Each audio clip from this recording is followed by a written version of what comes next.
Lakhanpatti Begusarai, Lakhanpatti Begusarai, Lakhanpatti Begusarai.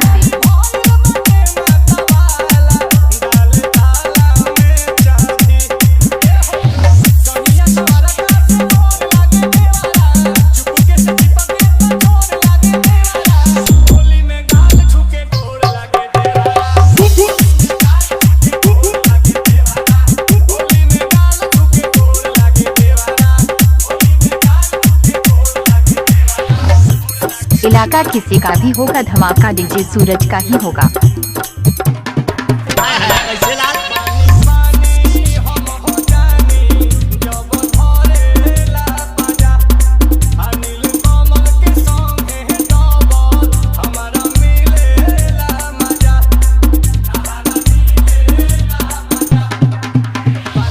Lakhanpatti Begusarai, Lakhanpatti Begusarai.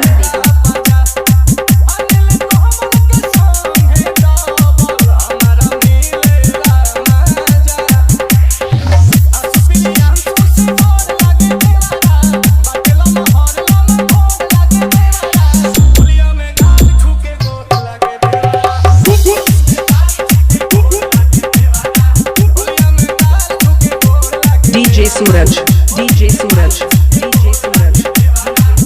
Baba Khalifa recording studio, Warora, Begusarai.